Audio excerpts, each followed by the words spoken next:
Another story that's getting people talking this around the world. The United States and Cuba are promising to normalize relations. President Barack Obama and Cuban President Raul Castro have met, and a plan is in place to reopen the U.S. Embassy in Havana. Already, both countries are making moves to prove they back the plan. Yesterday, 3 men who have spent more than 15 years in American jails arrived back in Cuba. They're part of the group known as the Cuban Five and were doing time for espionage.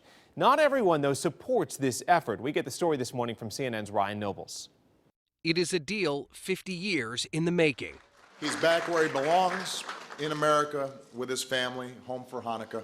A deal that will fundamentally change the way the people of Cuba and the U.S. connect and interact, and one that brought Alan Gross home.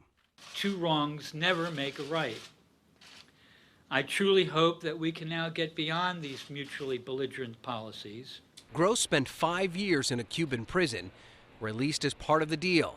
He believes it's a step in the right direction. Others aren't so sure. This is throwing an economic lifeline to the Castros at a moment when their regime was vulnerable, and it was a serious mistake. Republican Senator Ted Cruz is a Cuban American. He's among the critics of the president's historic move, but discontent isn't confined to the GOP. I think the president's actions have created a challenge for us globally. New Jersey Senator Robert Menendez, also of Cuban descent, is a Democrat. He's concerned the U.S. gave away too much to make the deal. President Obama believes this will improve the lives of people in both countries. It could even lead to a historic visit to the communist nation. You know, I don't have any current plans to visit Cuba. Not ruling it out? Well, let's see how things evolve.